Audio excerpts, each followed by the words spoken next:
You've finally arrived, though you didn't intend to. This is a small, sleepy town where the impossible thrives and bizarre runs rampant. Sit down, relax, and join us here in Uncanny Cove.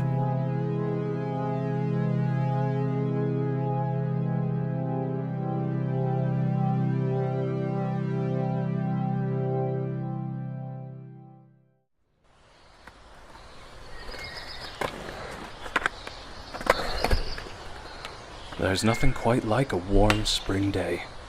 You've never been particularly good at skateboarding, but how can you deny the chance to feel the spring breeze blasting through your hair?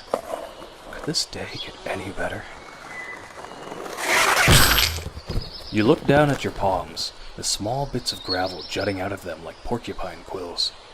You put on your best grin as you wipe the dust off yourself and stand back up on your feet. The fall really hurt. But you can't let your friends see that pain. As you turn back towards your group, an odd lightheadedness overcomes you.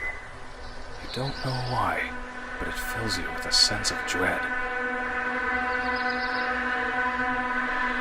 You shake your head slightly, causing the sensation to dissipate as quickly as it appeared. You then head back towards your friends. Knife bail! You want to go redeem yourself? How about you go hit the monster? You don't want to hit the monster. Nobody does. It's only the tallest ramp in Uncanny Cove. The incline is so ridiculous, you're almost guaranteed to fall. You saw Eddie Sunderland's babysitter attempt the ramp once, but they haven't been the same ever since. Seriously, you gonna redeem yourself or what? Come on. Before you know it, you're standing on the edge of the incline, looking down at what you're sure is certain doom. Things you do to fit in. With a light shift in your weight, you suddenly feel yourself racing down the ramp at top speed. You're doing it. You're actually staying on the skateboard. Your eyes narrow as the end of the ramp approaches. If you can just keep your balance for a few more seconds, you'll actually... Your eyes flutter a few times before you find yourself in a dark and empty room. It didn't process. Scrap it. You're not sure where you are, but wherever it is, it doesn't feel friendly. As your eyes peel the bare room, you notice an odd bundle of wires holding you by the head. Quickly, you yank them out, creating sparks and a puff of smoke. Oh, we got another one. Just get out there and scrap it. Scrap it? Scrap what? Scrap you? No way. You don't know what's going on, but you're not about to let yourself be scrapped. You whirl around to find a man holding a long cattle prong-like device. The light from the door he entered through illuminates the entire room, revealing several odd machines lining the walls. Come on now. Let's get this over with. Without a second thought, you sprint from your position in the center of the room to the corner adjacent from the man. Please, this doesn't have to be hard. As the man approaches you again, you hatch a brilliant idea. You were always great at playing soccer, so a strategic slide tackle should be enough to knock this man back. They kidnapped the wrong person. You take a deep breath before charging straight at the man. Then, with all of your might, you force your body downwards, sliding against the hard ground with your left foot extended outwards. You hit the man's leg with a sickening snap, sending him face first to the floor. You then pick yourself up once more and head toward the bright opening. Please, this doesn't have to be hard. Let's not make this difficult.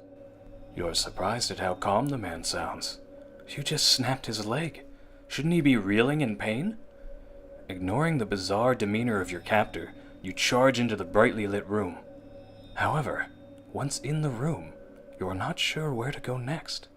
Before you is a large glass window with what looks like several mannequins all lined up against a wall. To the right of the mannequins is a large windowed door. That's gotta be the way out. But how do you get through the glass? Just wait right there, please. I'm coming your way. Your captor. Is he dragging himself towards you? You need to escape. Now. As you frantically search the room, you notice a small metallic chair with the words transfer station above it. You don't know what that means, but perhaps it's a way to transfer you out of the room? Without a second thought, you throw yourself onto the chair. As soon as you do, you feel a pinch on the back of your neck. as if the metal seat had grabbed a hold of you. Then all at once, your eyes flutter slightly as your vision adjusts to the dark room. Beside you, several featureless mannequins stand lined up against a wall. Wait a second. Did that transfer station somehow get you into the next? Your heart sinks as you look across the room and through the large glass window. To your horror, you see a featureless mannequin shaking its head as it studies the transfer station chair it sits in. The very same chair you sat in. You then look down at your own body to find the same colorless mannequin material. You start to feel a sense of shock as you watch the mannequin on the other side of the glass panic while trying to figure out the chair. That mannequin, it's you. But if that's you, then how are you over here? You jump as the door next to you swings open. You nearly collapse at the sight of the person walking in. It's you. Except really you. Your hair, your eyes, your nose, lips, ears. There's no doubt about it. This is actually you. There's not a lot I can say to make you feel any better about this. Hearing your own voice is beyond strange, yet somehow it comforts you. For what it's worth, all of your memories are yours to keep. Mom, Dad, friends, birthdays, dates, all of it. It's just too bad we couldn't fit everything in before the system malfunctioned. Again. You're not sure how to respond, but the whole picture is starting to become a bit clearer. Eventually I'll have success, but until then... You watch as your other self applies pressure to the back of your neck. Then all at once, your body falls free, leaving only your mannequin head in the clutches of the other you. Still lucid, you watch as you're walked down a long hallway and into another dark room. You're then placed on a shelf next to dozens of other mannequin heads, all of which twitching and muttering to themselves. Wait, what do I do now? You ask. I don't know. That's for you to figure out. You then watch as your other self turns off the light in the room and closes the door. Your mind starts to race as you look around you, the twitching and muttering of the dozens of heads filling the heavy air. You have no legs to run, no arms to lift. All you can manage is a slight twitch.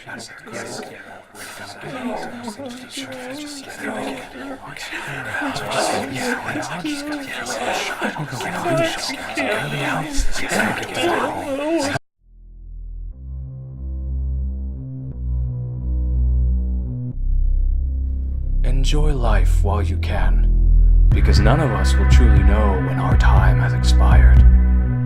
Especially when you find yourself in Uncanny Cove. Subscribe to Uncanny Cove. I'm here, Ram, Prince.